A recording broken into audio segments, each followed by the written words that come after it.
Good afternoon to all of you who are in Mongolia and Korea and other parts of Asia, and good morning to all of us who are here in Europe. I'm delighted actually to welcome everyone here today to attend ODI's online event on sustainable economic recovery in Mongolia, challenges and opportunities. My name is Suma Chakrabarti. I'm chairman of ODI's Board of Trustees, and I'll be chairing today's event.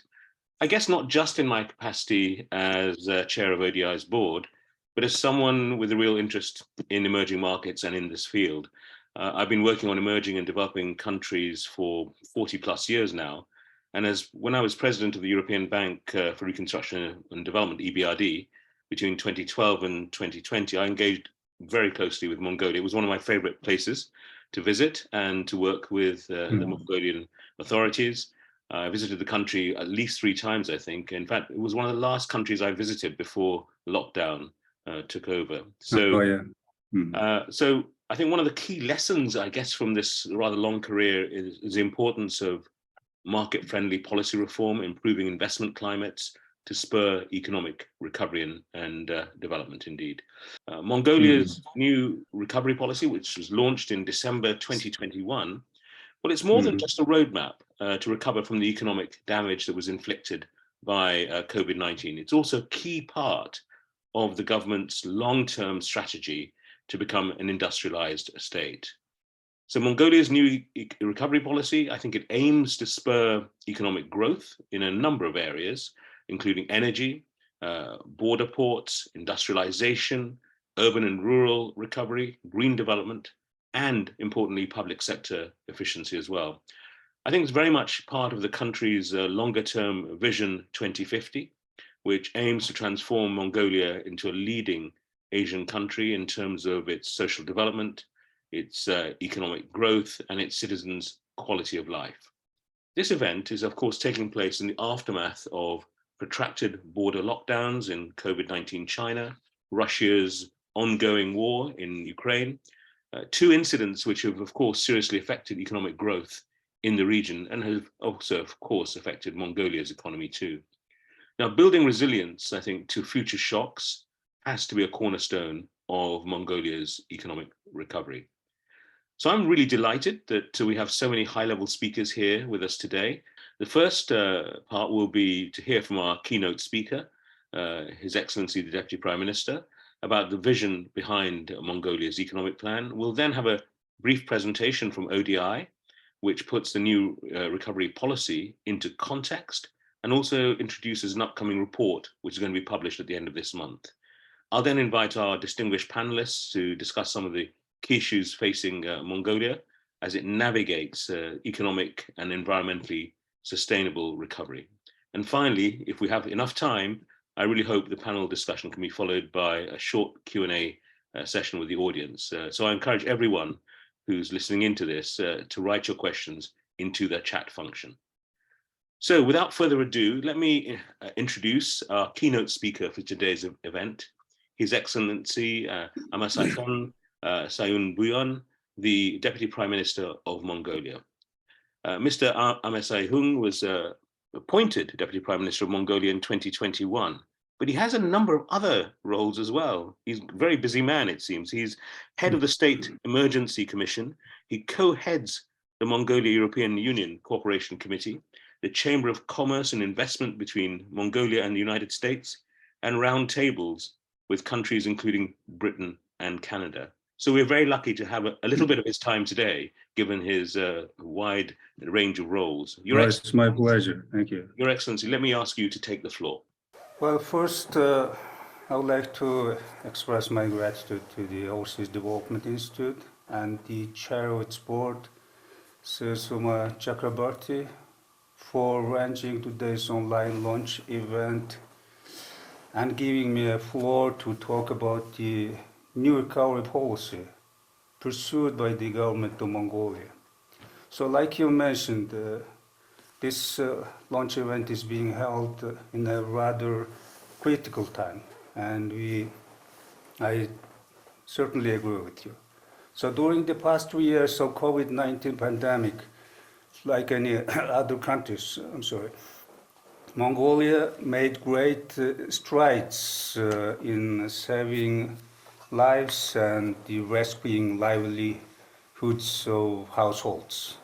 Financial institutions such as the World Bank and International Monetary Fund and Asian Development Bank reported that Mongolia's post-pandemic recovery is gaining momentum.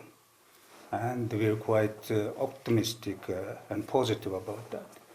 A sharp uptick in our 2022 GDP reflects 4% growth, which we are expecting to continue in the upcoming years.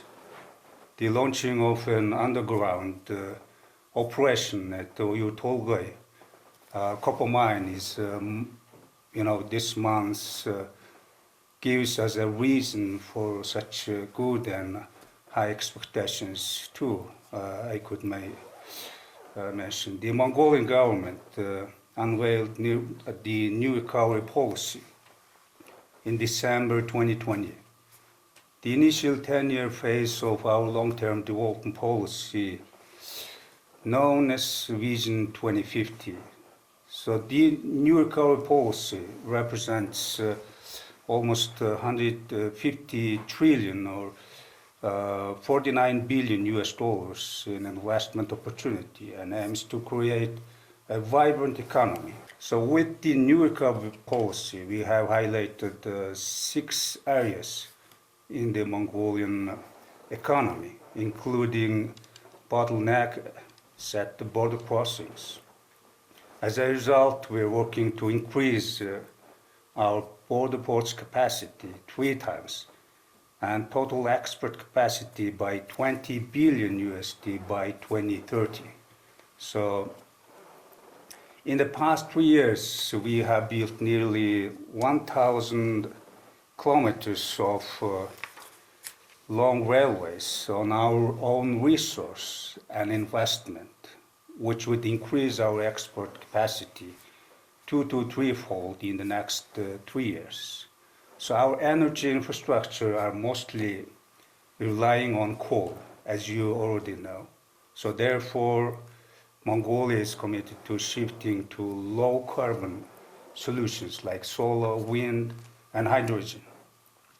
We're planning to build 2 new hydroelectric dams by 2030. So by the 2030, we will provide 30% of our energy demand with renewable energy resource.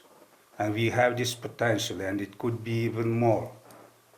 So we are working on to widening our energy resource and transmission distribution grids and networks. So as many of you know, ODI is a global affairs think tank. It was founded in 1960, and the research of ODI informs policy design. ODI also convenes leadership around the world on a number of international challenges. In particular, ODI's Global Risks and Resilience Program is very active in working to understand global and country transitions. And at the end of this month, ODI will be launching a report on Mongolia's economic transition, which provides an overview of the new recovery policy that the Deputy Prime Minister was just talking about. That report will analyze also the economic challenges facing Mongolia and highlights the case and opportunities for greening its growth. So let me now invite Elvira Mami and Elena Borodina, who are both senior analysts in ODI's Global Risks and Resilience Program, to briefly introduce this report and then help us situate the new recovery policy in context. Elvira and Elena, over to you. Good morning. Thank you so much. It's an honor to be here. We are going to provide some context for today's discussion and talk about Mongolia's economy, new recovery policy, and our recommendations. I will start with looking into Mongolia's economic growth in the last decade. Mongolia's economy grew at a remarkable rate, averaging almost 8% in the last decade, growth mainly driven by the mining revenue. Due to the pandemic and the border closures with China, the economy contracted 4.6% in 2020. The war in Ukraine has affected Mongolia through distorted supply chains and elevated food and fuel prices, since the country imports wheat, fertilizers, and energy from Russia. Depreciation of Tugrik has increased the price of imports, thereby affecting consumption. The extractive sector contributes 90% of exports of Mongolia and 24% of GDP. As can be seen from this graph, Mongolia GDP is highly correlated with copper and coal prices. Economic recovery in Mongolia, like in many export and import-dependent countries, is vulnerable to external price shocks. Due to little domestic and international diversification, recovery depends on exports of raw materials to China. Moreover, high export costs and poor infrastructure links hinder trade. Top Mongolian exports are copper, coal, gold, animal hair, wool and cashmere, exporting mostly to China, Switzerland, Singapore, and Korea. Mongolia was top exporter of raw and processed animal hair in the world in 2021.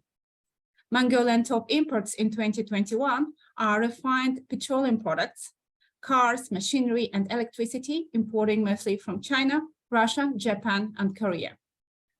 It is expected that the launch of new railways, such as Zunbayan-Hangi Railway in November last year and Tavan-Talgoy Line in September last year, will boost trade in the upcoming year. The outlook for 2023 is positive. The GDP per capita at the end of last year was $4,500. GDP growth projected for 2023 is up to 7%. China's economic recovery is likely to support Mongolian economic growth. Upcoming launch of the largest mining project in Mongolia's history promises to support the economy of the country. However, the inflation remains high and the fiscal space is limited. Given that the Mongol bank interest rate is already high at 13%, any further rises to suppress inflation may hinder small and medium enterprises. The launch of Oyu Tolgoi is likely to positively affect the mining revenue. And it is critical that given high import dependency of the consumption in Mongolia, that the country utilizes the mining revenues to increase the value added in the mining sector and develop non-mining sectors of the economy, and that the country avoids increasing imports and any further pressure on the exchange rate, the currency, and the consumption. Some of the measures that Mongolia should undertake for industrial growth include upgrading of the sectors of the economy, such as cashmere and leather, increasing FDI in non-mining sectors, supporting local suppliers to the mining sector, improving business environment to support small and medium enterprises.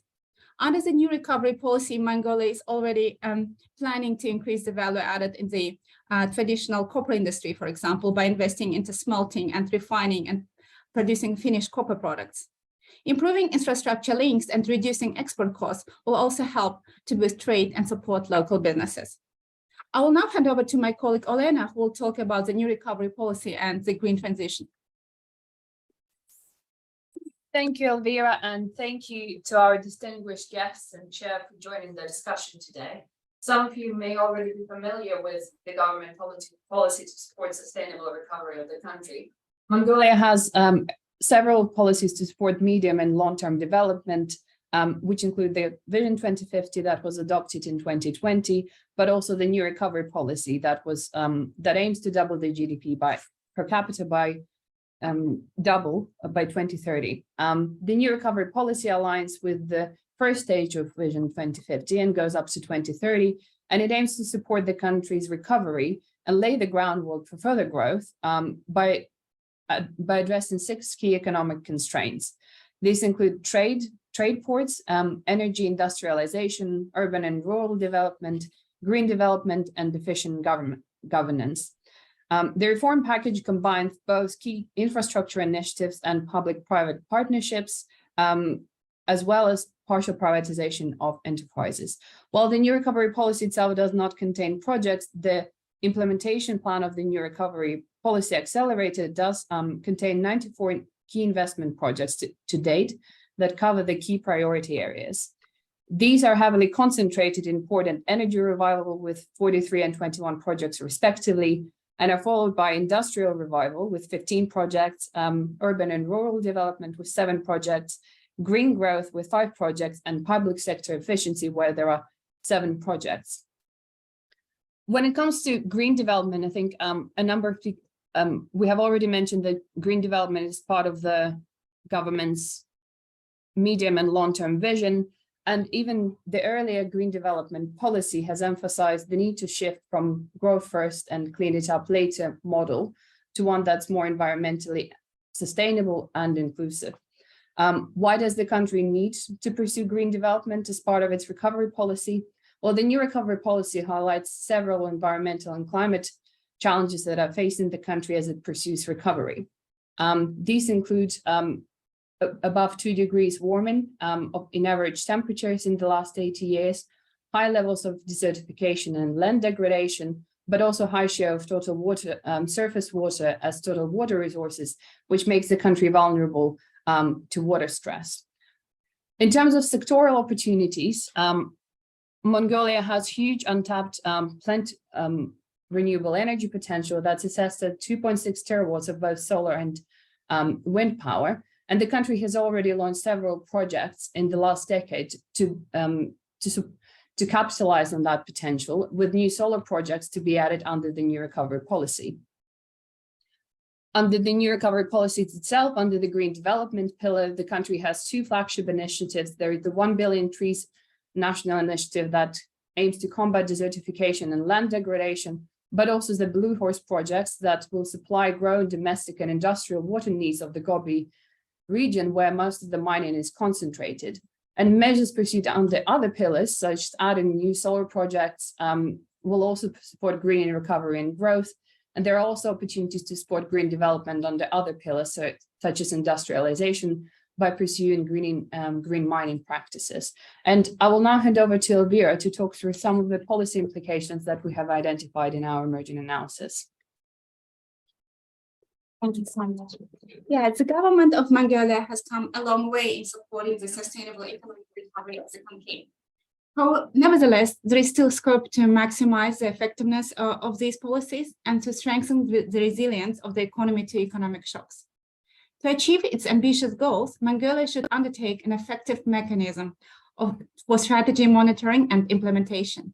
To facilitate the monitoring of the strategies, the implementation plan should contain a list of strategic priorities, actions to achieve these priorities, a breakdown of long and short-term measures, and realistic key performance indicators. New recovery reform package efficiency will be maximized when it is supplemented by a transparent mechanism of investment project selection, access of SMEs to these projects, analysis of privatization of state-owned enterprises. Mongolia should continue to create a favorable investment climate for investors, both domestic and foreign, and to improve the business environment by facilitating business opening processes and removing bureaucratic hurdles for businesses. Government should continue implementing incentives to stimulate investment into higher value-added sectors of the economy. Among other measures, such incentives may include supporting the local suppliers to the mining sector. The country should continue to ensure that international good practices for environmental and social risk management are followed, and opportunities to improve companies' ESG practices are maximized for all future investment projects across sectors. Mongolia should continue its efforts to strengthen institutional capacity. International experience shows that institutional quality is the only determining factor of success or failure of any policy. With its relatively small population, vast mineral resources, big neighboring markets, and upcoming launch of the largest mining project of its history, Mongolia can utilize its opportunities to strengthen its resilience to economic shocks of the future and to build a robust industrial economy. Thank you so much. To widening our new energy resource transmission and distribution networks and grids. Also, while aiming to maintain our relations with our immediate 2 neighbors, we continue to seek to explore new markets with tourism and trade or agricultural-based business, which is based on value-added like products and services, goods and commodities, natural resource. Our government is taking several actions to attract foreign direct investment by denationalizing state-owned companies and banks that need investment, skilled management, and marketing of their products need to be promoted. One of them is that our government launched 5-point campaign to fight corruption.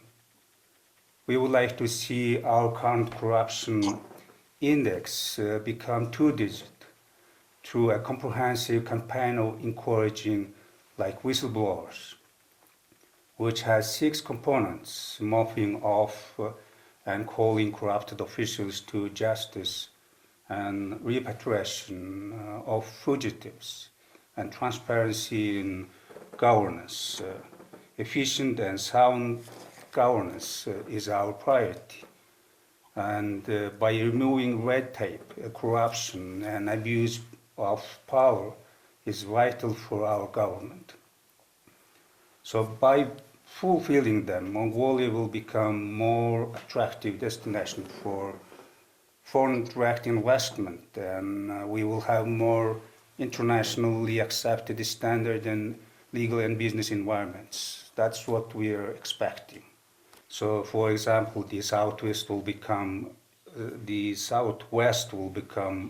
a center of wind energy and green development. There is huge natural potential there. The southeast will focus on wildlife protection and also like a plantological hub.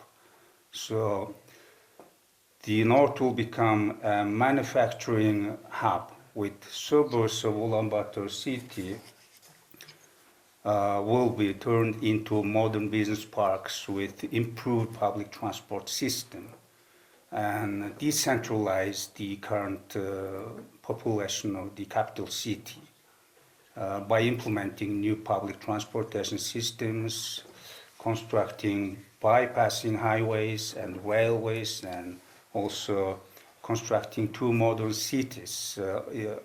It is also underway.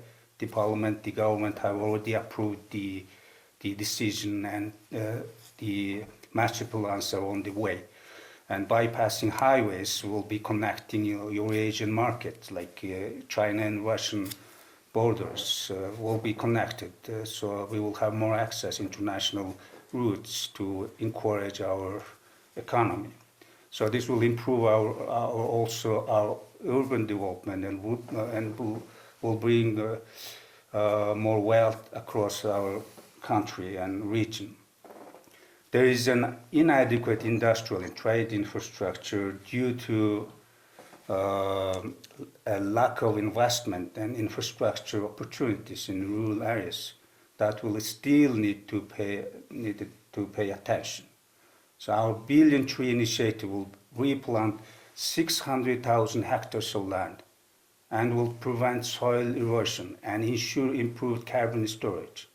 We will upgrade the capacity of the current infrastructure, protect elevated and arid land, and plant trees against the land degradation and caused by city and also desertification to reduce the climate change, and also commit and contribute ourselves.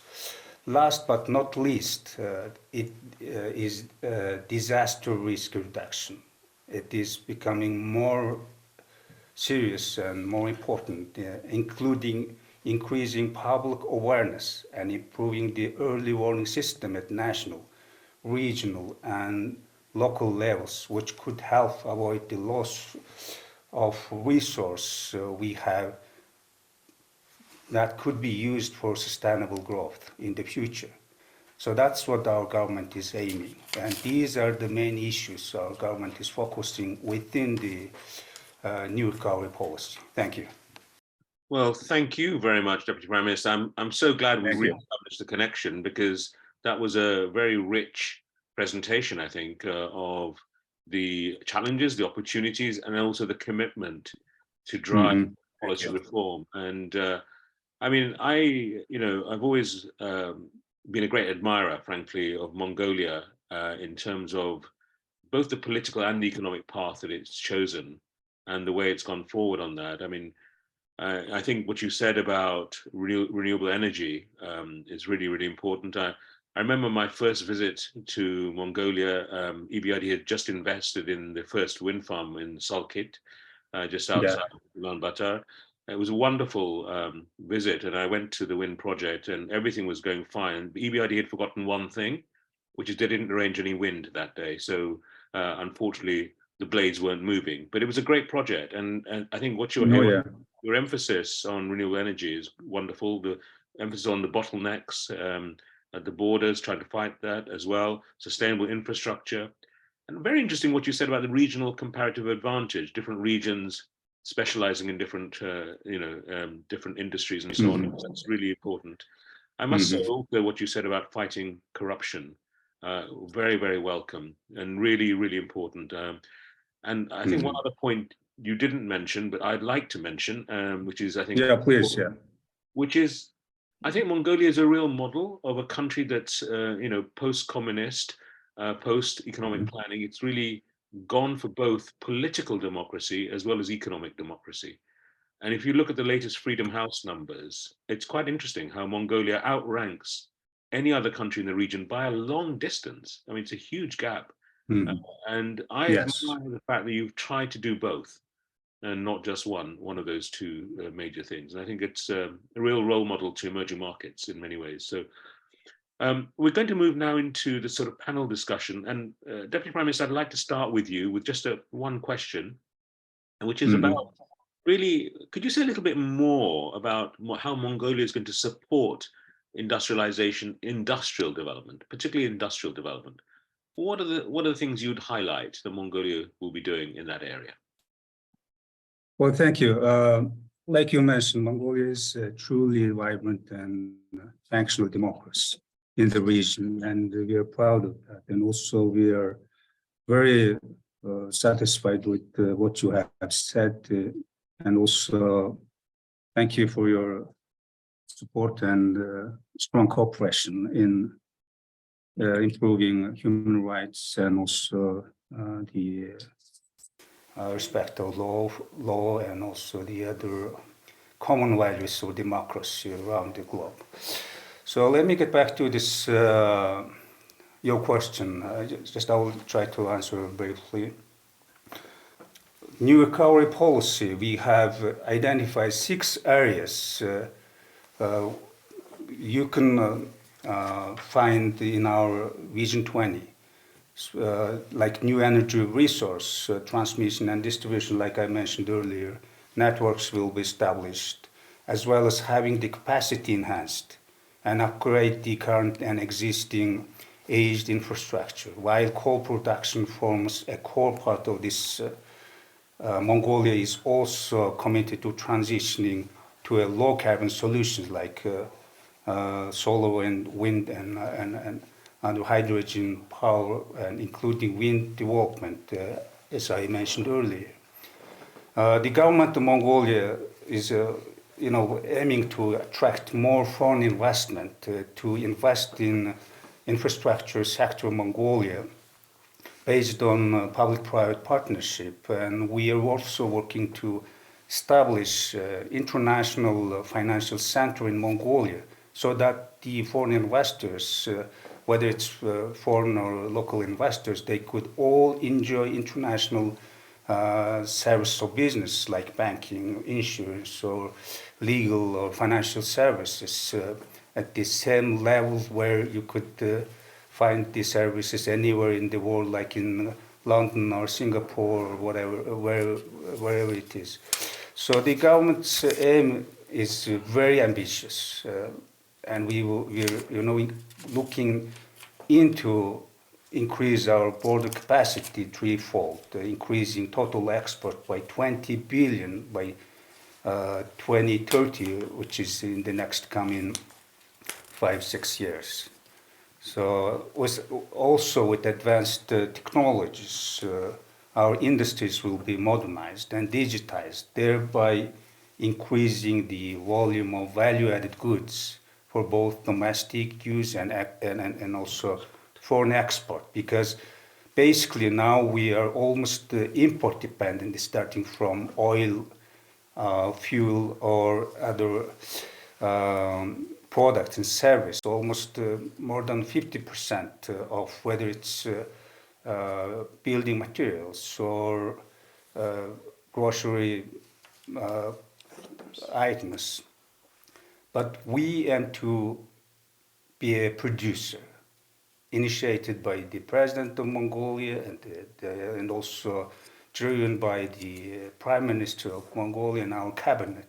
We are determined to use all our internal resources and have the private sectors and the citizens involved in the development of production and processing sectors. So that's how we will promote them and support them with in terms of legal, environment, improve maybe tax policy or have better infrastructure and give them some promotion of some tax, other incentives. So that's what we are looking at to improve the industrial sector and also industrialize the country. Thank you. Well, thank you very much. That's again very clear explanation of the policy around industrial development. It's very, very useful, and I commend, in particular, what you said about trying to create an international financial center. I think that will be very helpful. I mean, I'm involved with the Astana International Financial Center, and that's been one of the successes, I think, in Kazakhstan.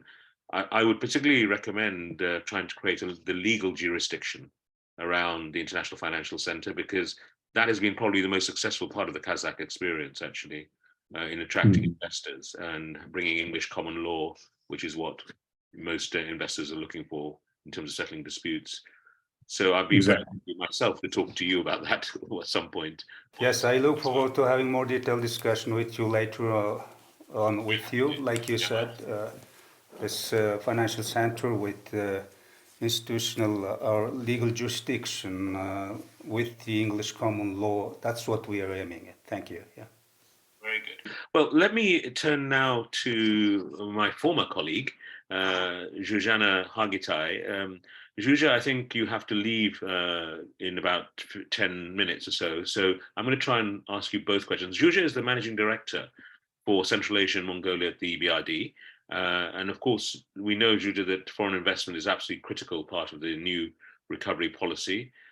Huge potential role for the EBRD coming up, I can see, both in terms of investments and policy work in the country in supporting the transition. From your knowledge and experience of the economy of Mongolia, you were there very recently, I know. What are the sort of key challenges in the country's economic recovery? That would be question one. I think the second question, if you have time, you can just say a bit about that. You've done a lot of work around SMEs in Mongolia. How have SMEs fared through the double shocks of COVID and the ongoing Russia-Ukraine conflict? And what is EBRD doing to try and help those SMEs get through this situation? Over to you. Thank you very much, Suma. Good to see you. But actually, I think that you were at one of my meetings last week, because what we were discussing with our government counterparts was the investment law. And we are going to review that draft and setting up an international court. So at least in spirits, we were there where we were, when was it now, 7 or 8 years ago in Kazakhstan. And we have an understanding, but then, dear Deputy Prime Minister, this would probably need to be reflected also in the new constitution, so that there will be an offshore island for international jurisdiction. But this is one of the policy measures that the government of Mongolia is contemplating, and will be there to review the new investment law. And we would be delighted to help with setting up an international court in Mongolia to start with, because whether we are talking about foreign investment or small and medium-sized enterprises, this has been considered as one of the impediments. The courts are slow, not really reliable. Deputy Prime Minister, you are aware that we are setting up an out-of-court dispute settlement system in Mongolia. And again, this is one of the, I noted down for myself, 5 impediments that both foreign investors and SMEs quote. Going into the still foreign direct investment sector, it is indeed the pride of EBRD, having financed 3 out of the 3 wind farms in Mongolia. However, Deputy Prime Minister, there are issues, there are legacy issues. These were the early enters, and for all those of you who love the terminology of renewable energies, the feed-in tariffs, they are abominably high. they are abominably high now in 2022, 2023, because what we do nowadays is that, number one, technology costs have gone down. Competition also brought in new investments. So I would like to use this opportunity also to argue for resolving the outstanding issues, because it's important only for two of your strategic priorities. Number one is to bring foreign direct investment into the country. And there is no better messenger than a happy foreign investor.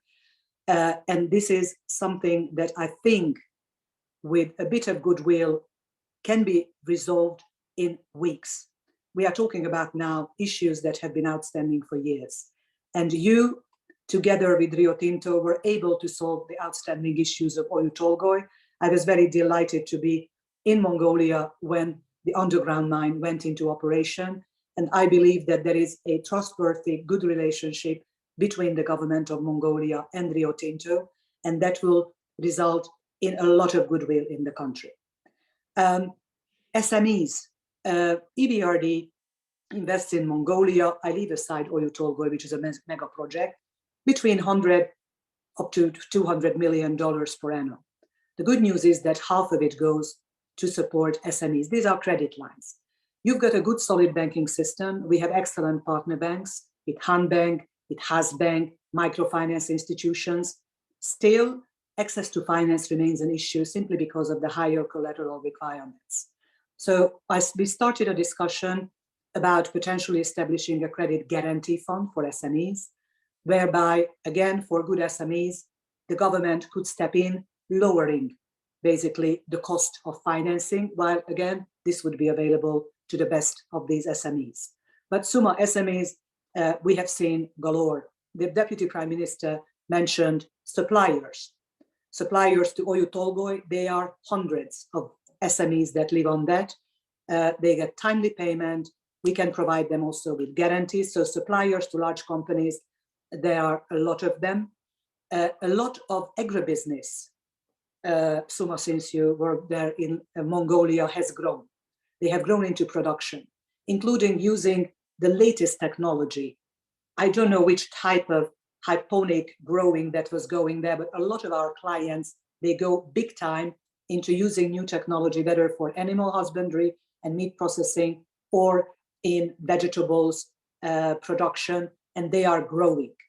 They deserve also support, as much as we have a lot of our clients that are going into construction, material manufacturing, and packaging material manufacturing. And last but not least, let me mention two other areas. I have met a lot of Mongolian companies in the ICT sector. They are brilliant. I hope that your plan to establish the new Ulaanbaatar city next to the airport that would also house ICT companies will materialize soon. They deserve all the support they have in parallel with a growing entertainment industry. Mongolia is becoming a host of film studios, music studios. It's close enough, yes, to Korea, and you have now an agreement on cooperation in this industry that could give it another boost. And last but not least, Kashmir and leather. We very much welcome, also as part of anti-corruption measures, establishing a commodities exchange in Ulaanbaatar for coal, to be followed, I hope, very soon for copper concentrate and also Kashmir and leather that could show the ways. And last but not least, the issues. I mentioned already access to finance. Number two, where we hope to do more also with the government of Mongolia, is skills for jobs, so that the education system provides curricula and trainers that make young people job ready. A lot of, especially SMEs, have complained about not having enough of highly skilled young entering their business. Dispute settlement, I mentioned already. The development of logistics is key to them, because they are using, for the time being, more import products rather than export, but many of them have started exporting. So what the government is doing with the dry port development is crucial. Also, the development of the railway network, where you are hamstrung with a historic legacy, but I have seen private companies developing their own railways. And last but not least, developing secondary cities, public services. I finally managed because we were financing it, to get on the road to Darhan. And we met with the governor of the province. A lot has been done already, but public services, starting with hospital up to education, and then also, again, keeping the young people there and away from Ulaanbaatar traffic jam would be important, whether it's Darhan, whether it's Erdenet. These are my couple of words, including impressions from my last visit, which now was the 5th visit to Mongolia. And we have a fatty investment pipeline that is still dominated by the private sector. Again, I would like to reiterate what colleagues from ODI said. We can call it decarbonization, green transition strategy. And I know Mongolia is a vigorous democracy, especially in the region that I work now, and you need to look at the elections, but the work on the strategy should start now. This is my last plea. Because again, over governments, yes, the strategy will be adjusted, but starting with a low carbon pathway for the energy sector would be highly important. And we would be very happy at EBRD to help you with that, so that what you describe, starting with resolving current issues with renewables, going into harnessing the immense potential of Mongolia for renewable energy generation, including for Oyu Tolgoi. You could stop in the coming 2 to 3 years importing electricity from China, if only probably for balancing. That can be done, and we would be there for you. So the strategy work would start now with the first tenders for renewable energy starting in the second half of this year. Thank you very much, Suma. Well, thank you, Zsuzsa. It's fantastic to hear that sort of, whole range of policies and investment opportunities. I mean, I can see that if the investment climate and policy climate keeps improving, the levels of investment EBRD and others will be able to do will go up quite clearly. There's a lot to be done, and I think that's very welcome. I loved what you said about the entertainment industry as well. That's a new one for me, and it's really good to hear about that. I can see the day will come when M-pop rivals K-pop, and we look forward to that as well. I think EBRD, Deputy Prime Minister, has great strengths, particularly in green transition. So the low carbon pathway, I think, is something that EBRD really should be closely involved in, if I can recommend that, with the Mongolian authorities. ODI also happens to be very strong in that area as well. So maybe there's an opportunity for a partnership, the tripartite partnership on that as well. Zsuzsa, you better go and catch your plane in Budapest airport. So we'll let you go. Thanks very much indeed. Let me turn now to introduce Ms. Bolorma Enkbat. Now, Ms. Enkbat is a governor. Actually, Zsuzsa mentioned the governor of Darhan, but Bolorma is the governor of Hovd province in Western Mongolia. Great to have you here with us today. It really is very good indeed. But prior to becoming governor, she served as chief of staff to the prime minister, during which time she actually led the working group which helped develop the new recovery policy. So she was right in the engine room, if you like, driving that work. Governor Enkbat, we've heard a lot about the new recovery policy from a national perspective. I think we're actually quite curious to hear from you about what it looks like at a regional level. How will this policy get implemented at regional level? His Excellency mentioned regional comparative advantage. So what's the key importance of this policy to your province, and what will it look like on the ground? Over to you. Thank you so much. First of all, thank you to ODI for organizing today's panel discussion. Now that I'm based in Hovd province, and just to give a brief overview, Mongolia has 21 provinces, and Hovd is based in the western region, as you mentioned, and is center of the western 5 provinces. One of the 6 pillars of the new recovery policy is balanced urban and rural growth, and this is one that is fully aligned with provincial growth. But all other recovery and all other pillars are absolutely critical to growth in the provincial areas. So particularly, I just want to mention one statistics which might really give an overview of the condition of Mongolia in terms of its density in Ulaanbaatar.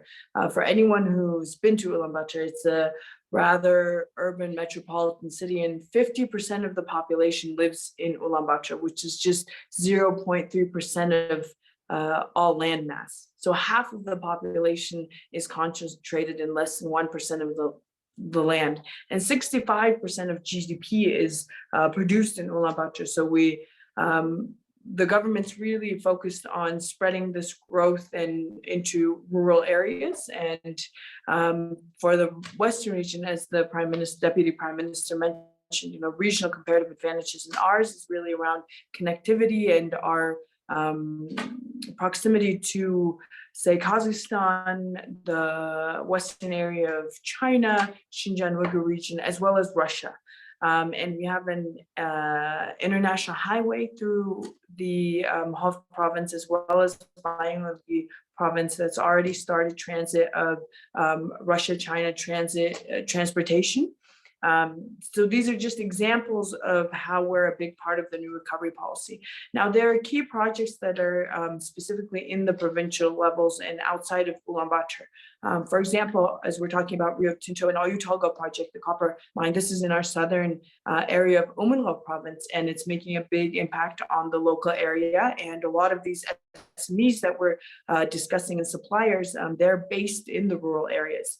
Similarly, in the western region and specifically in Hof province, we have one of the larger renewable energy projects in the pipeline, which is the Erdenbrunn hydro plant. That's a bilateral project that's being implemented with the government of China. So this is a 90 megawatt renewable energy hydropower project, which is the largest that the country's ever built. The Setkik project that we're discussing is 50 megawatts. So 90 would be our largest renewable energy. And this, becomes the stepping stone to our next Igingol hydropower plant, which is 315 megawatts. And, these projects together will increase Mongolia's energy capacity twofold, and which really builds the idea of sustainable growth that we're talking about, a resilient growth that's a key part of all of new recovery policy. Now, another thing I want to highlight, which is key importance of this policy to Hoft as well as all other rural provinces, is the digitalization aspect and public sector productivity. So Mongolia is the least densely populated country in the world, as we all know. So in order to increase public sector productivity, the government's really given a lot of focus on digitalization and getting government services to rural areas through applications and all sorts of different models. And this is kind of giving everyone a sense of, yes, we can live in rural areas and be a part of this growth, be a part of this shared growth, and still receive government services. So I do want to highlight that the sixth pillar, which is public sector productivity, is a key part of kind of balanced growth and making sure that wherever you are in Mongolia, whether it be in urban or rural areas, you're getting the same type of government service with the same level of productivity. Thank you very much indeed, Governor. I think that was very interesting, actually, both from the regional aspect in terms of the comparative advantage, also the particular location of province in terms of trade routes and so on, and with neighbors. But I also really was interested in what you said about public sector productivity as well, that a lot of these reforms which will of course encourage the private sector growth and private sector development in Mongolia cannot really happen unless the public sector also becomes much more effective and efficient. And I think the digital agenda is very important as part of that. So thank you for highlighting that too. Let me turn now to Mandul. Hi, thank you for the introduction. So, let me just briefly explain what is the Development Bank of Mongolia. This is the only policy bank of Mongolia with its own law, and it has 100% owned by the government with implicit guarantee. And the mandate is at least 60% of the loan portfolio must be export-oriented projects. And so all in all, the development bank itself is the financing arm of the government, so you can say. And the role of the bank is crucial to new economic recovery policy. as you may know, the new economic recovery policy has about 90 key projects that the government has identified as crucial to the development of the country. And at this moment, the bank is financing 3 of these projects, and we are looking into financing more projects in the future, starting this year. The challenges, of course, is I would say 2 main parts. First would be project preparation. Preparation takes so much time in Mongolia. It's due to the complicated procedure, also, as well as an inexperience of the government handling this large-scale project. The second area, I think, is would be the unfamiliarity of foreign investors to Mongolian legal framework, as well as the way of doing things, so to say, the decision-making procedure, as well as the all the different regulations, different agencies of the government. Thank you very much, actually, Mandul. That was very interesting. And I think project preparation, you're right to highlight that. That's a problem in just about every emerging market. I mean, this is not unusual. In fact, I started my career 40 years ago working in Botswana on exactly this issue. And it's still a huge issue in many, many countries. I know that. And I know EBRD is usually not there. They put quite a lot of financing into infrastructure project preparation facility and so on, but these facilities haven't really quite taken off. And if we're to build the sustainable infrastructure in Mongolia that the Deputy Prime Minister talked about, clearly we've got to make much more of an effort on project preparation, I think with the multilateral development banks as well. So I think that's something we should definitely highlight going forward. And thank you also for mentioning the legal framework. That's important too, as well. Let me turn now to Ganbold Basanjayev, who is Director of the East and Northeast Asia Office for United Nations Economic and Social Commission for Asia and the Pacific, or more simply known as UNESCAP. Great to have you here, Ganbold, as well. Prior to joining UNESCAP, Ganbold worked extensively for the government of Mongolia, serving within the country in the foreign ministry, as well as abroad in a diplomatic capacity. He was most recently actually the ambassador at large for sustainable development, I believe, at Mongolia's Ministry of Foreign Affairs. UNESCAP is extremely important in terms of Mongolia's development. So Ganbold, when we talk about environmentally sustainable economic growth in Mongolia, what do you think we mean by that? And why is transition towards low carbon growth so important for Mongolia, given it's such a resource-rich country? Over to you. Thank you, David. Good evening, colleagues. Good evening, Deputy Prime Minister Amr Sakhan. Thank you to ODA for organizing this online event. It is indeed a timely engagement on Mongolia's journey to sustainable economic recovery. As we further see the developments and implementation of Mongolia's new recovery policy after its launch in the end of 2021. In characterizing what environmental and sustainable economic growth means in Mongolia, allow me to filter it through the lens of the 2030 Agenda on Sustainable Development. And doing so, let me highlight key elements of Mongolia's United Nations Sustainable Development Framework, or UNSDCF, to draw out not only the different dimensions of an environmentally sustainable economic growth, but also to put in perspective how Mongolia is progressing to achieve this envisaged kind of growth.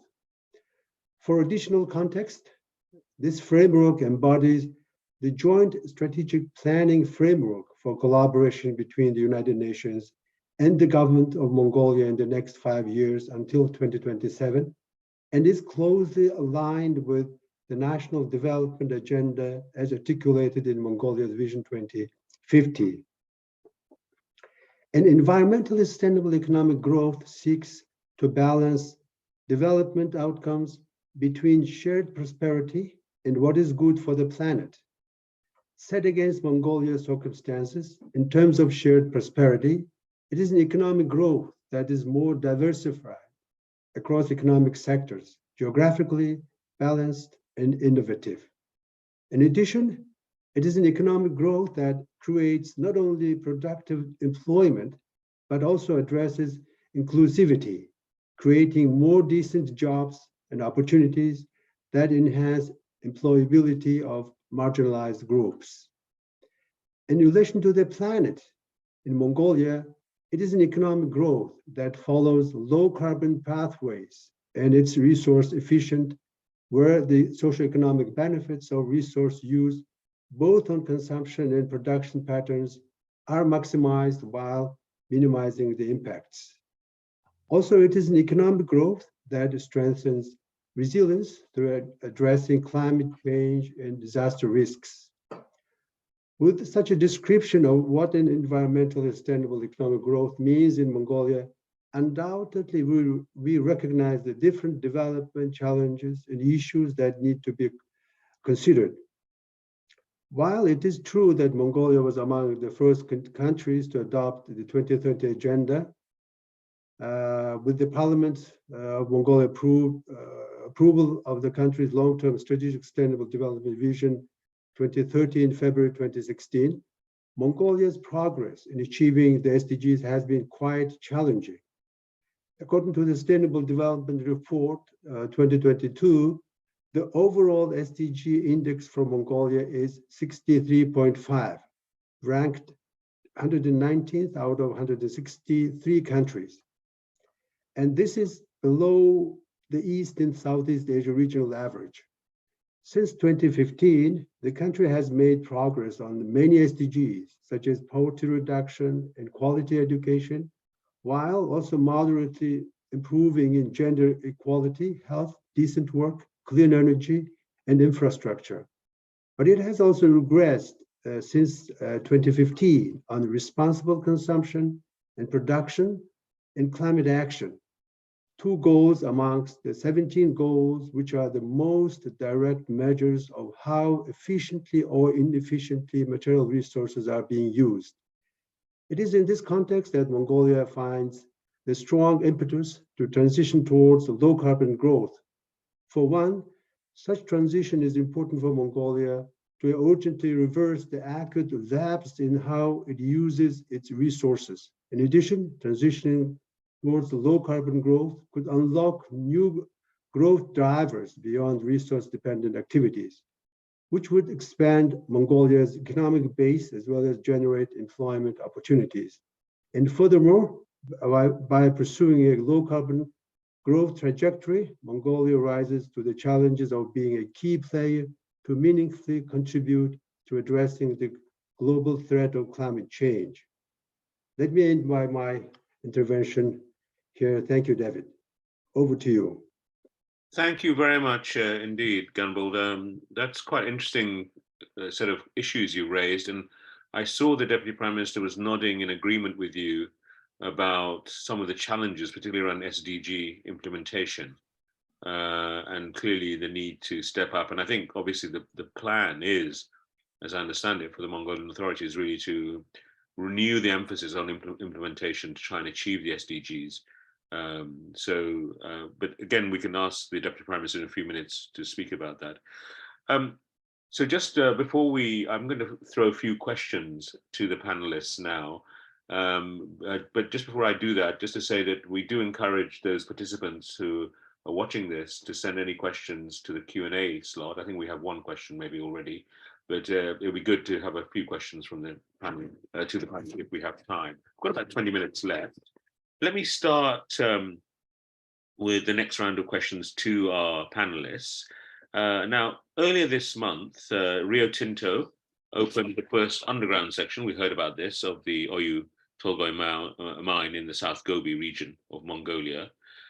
This mine is one of the largest known copper and gold deposits in the world.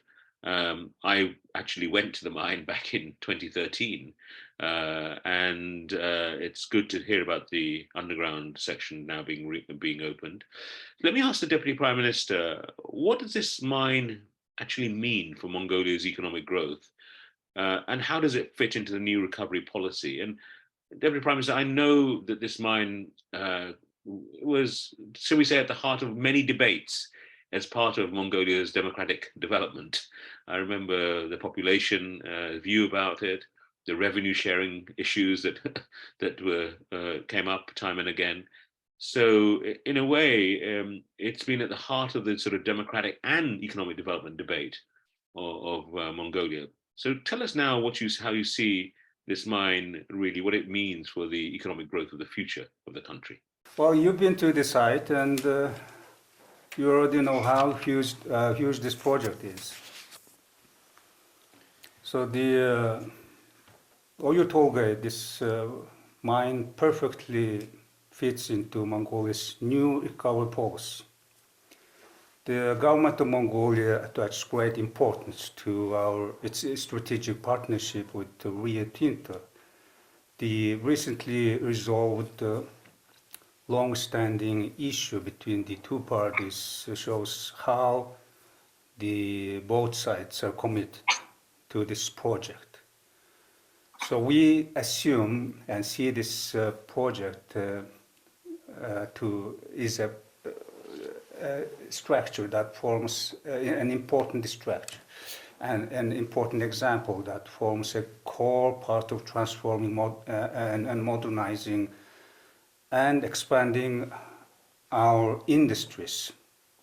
And this could be a great example for many other similar projects and different projects in different sectors. It is the largest third neighbor foreign direct investment project and has one of the biggest resources for our economic sustainable growth of our economy. And Oyu Tolgoi continues to boost the state budget and by ensuring that the government can reinvest this for the betterment of the Mongolian citizens, especially focusing on to build middle class. This is a very important contribution and very significant commitment by the joint cooperation. So currently Oyu Tolgoi's workforce consists of almost 97% consists of Mongolian, and there are almost 20,000 workers. All of them are skilled and fits into their job requirement. And 1/5 is female, which matches perfectly to the government's drive for more gender equality across the nation and across the industry. And there, like Ms. Hargit mentioned, there's a lot of raised out important issues and questions, especially supporting and encouraging SMEs. Currently, there are over 500 suppliers and SMEs supplying products and services and things like that. So back in 2022, Oyu Tolgoi produced close to 130,000 tons of copper concentrate and 183,000 ounces of gold in concentrate. And by the 2030, Oyu Tolgoi is expected to become the 4th largest copper producer in the world, producing almost 500,000 tons of copper per year. So, and then in addition, Rio's purchase of this Turkish hill and also means that the project is moving forward with simpler and more efficient ownership and governance. And our Prime Minister recently attended the opening ceremony of the undercutting and undermining, which will be, operating smoothly as we expect. Yeah, thank you.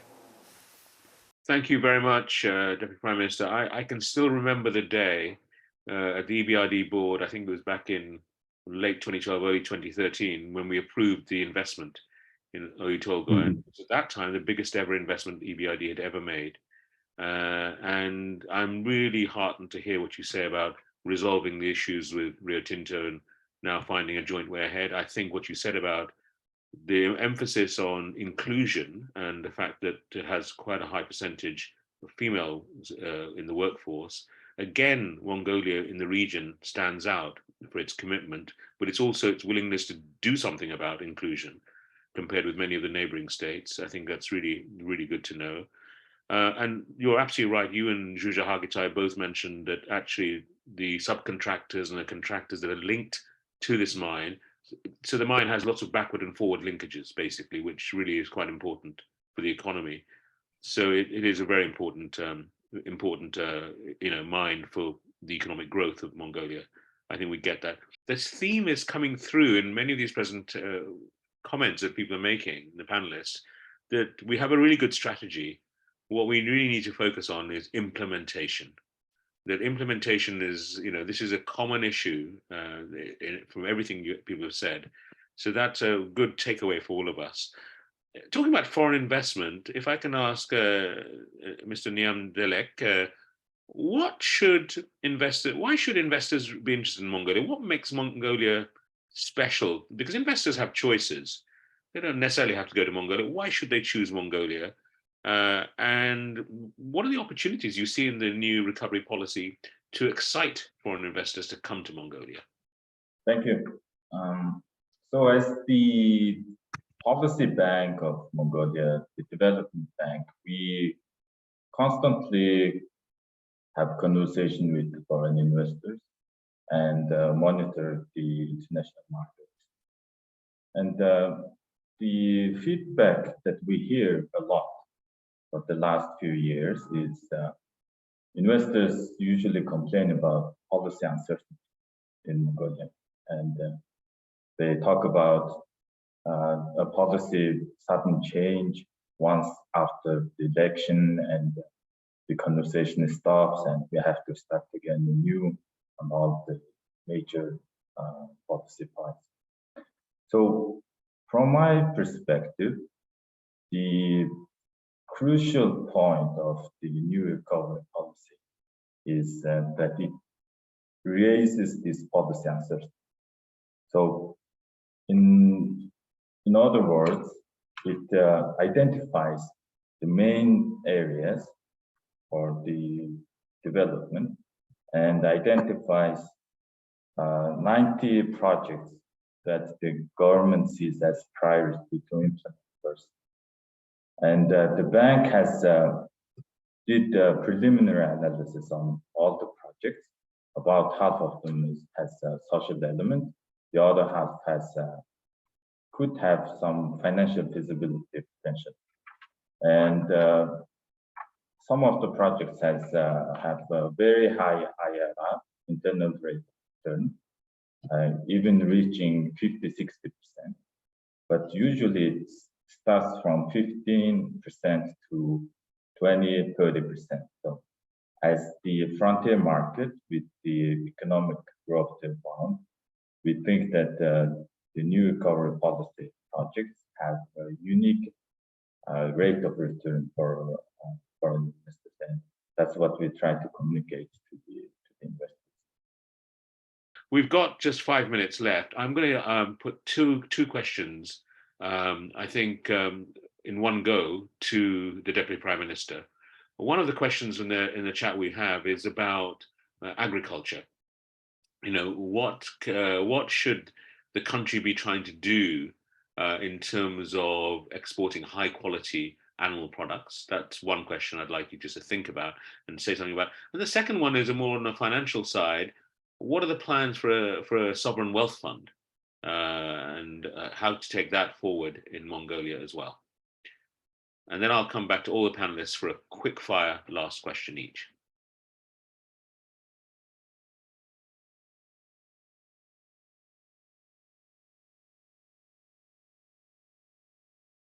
DPM, you'll need to unmute yourself. Yeah, Thank you for your question. What we need to do to support and develop our agricultural sector is to first adopt new and advanced technologies, improve work skill of the people and experts in this sector, and support them with soft financing and flexible funding. So those are the three things to support them efficiently. That's the key three issues. And of course, there are many other things need to be solved, including having better legal and investment environment. But we do have very strong platform here and all the resource here with vast territory and natural resource, including this, whether it's fertilizers or fodder or hay, or everything can be grown here, including the vegetables for export. Number two, sovereign wealth fund. We have this.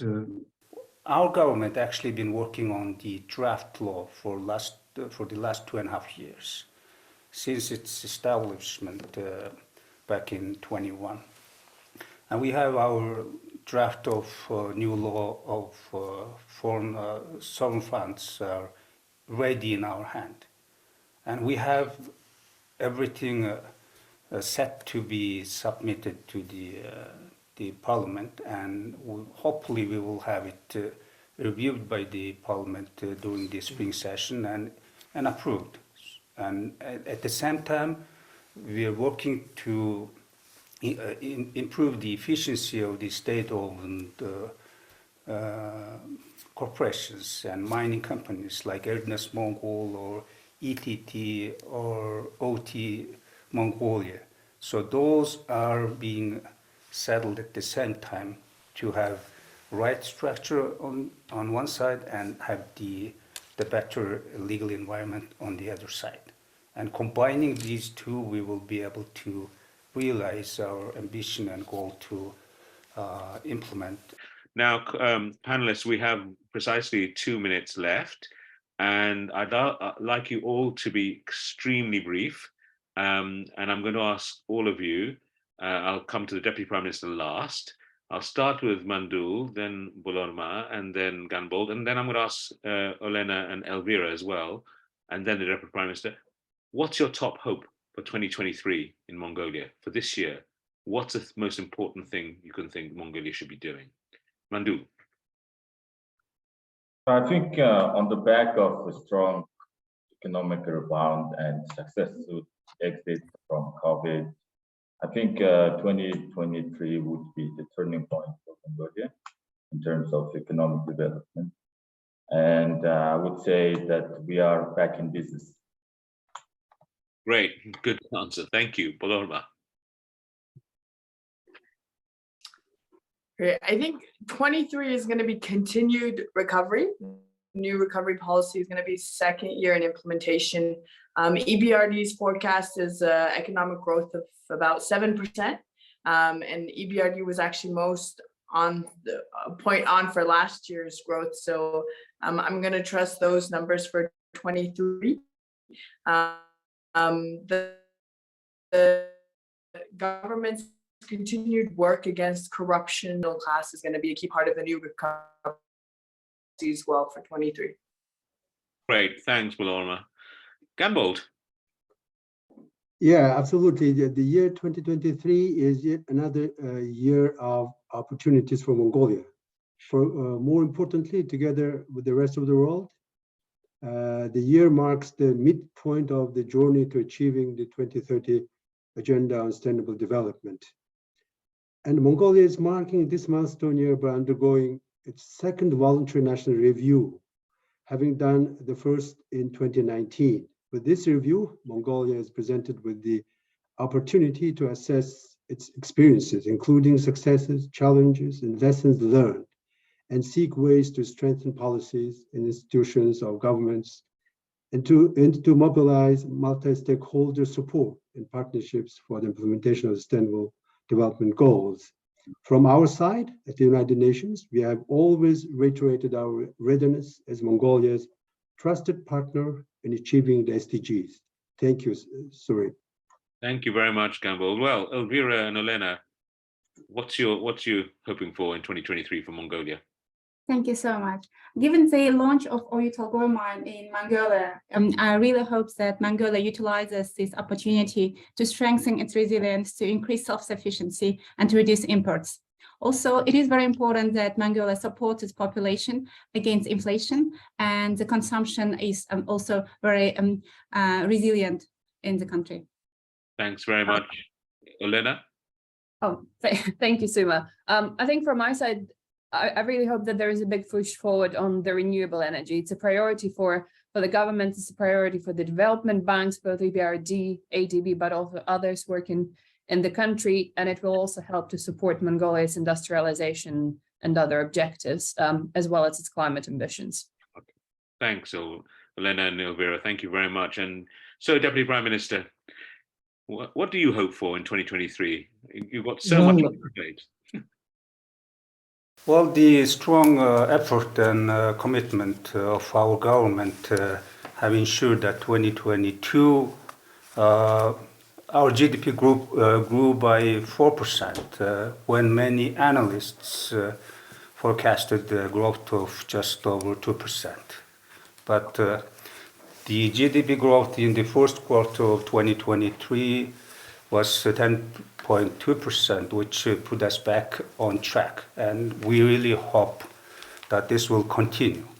And we really hope that our economic growth will bring better living standards for our people in 2023.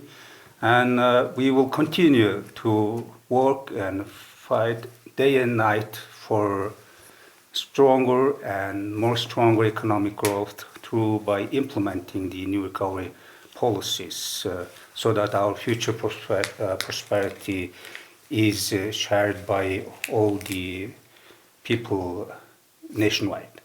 So perhaps the most exciting prospect for Mongolia in 2023 lies within also tourism, because we have announced that the 2023 to 2025 will be the years to visit Mongolia, and we aim to increase our tourists up to 1 million in this year.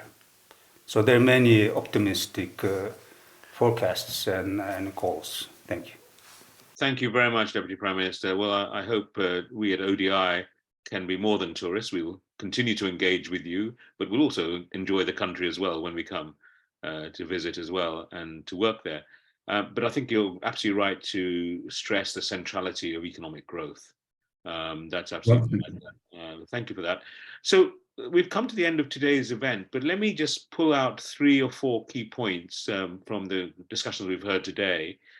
First of all, I think diversification and industrialization are key for Mongolia to affect that sustainable economic recovery in the long term. You know, you have the R in NRP.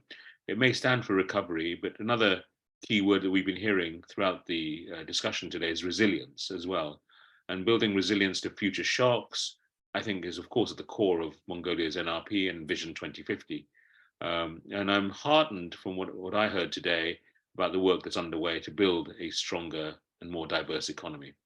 Second, we heard also how critical Mongolia's economic recovery and growth, the measures to support its green development agenda. And we've heard very promising signs from all the speakers about how that's going to take place. And I'm really encouraged by that as well.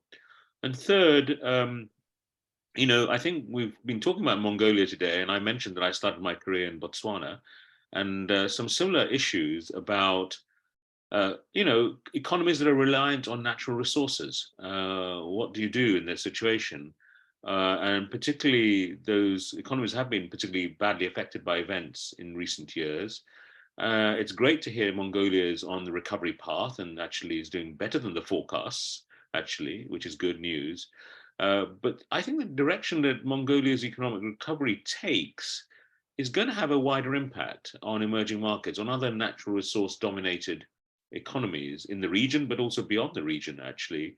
And because they all need to adapt. And I think it's always been interesting for me how Mongolia has always thought about this and focused on this. And I think you will be a benchmark for other countries in this respect. Fourth and last, but not the least, we're all very good in the ODI or in the Mongolian authorities, government, and or in many countries at thinking about the strategy. We know what we need to do. We just need to do it. And implementation is Yes. crucial. And we all know this is where everything, when the rubber hits the road, as they say, that's what it really matters. So we need to implement. And that's really important for Mongolia too. So let me thank our speakers for taking the time to be with us today. Thank my colleagues at ODI for hosting us. And finally, a warm thank you to all the participants, over 50 of you who joined us today. I hope that you continue these conversations and that this today's event is frankly the start of more fruitful discussions on Mongolia's economic recovery. We at ODI, Deputy Prime Minister and colleagues, we at ODI will remain engaged with Mongolia. I would personally love to be more closely engaged with you. I think the country deserves all our support. It is a beacon of both democratic and economic development. And I really wish you well in the future and what you're trying to do. Thank you all very, very much for attending.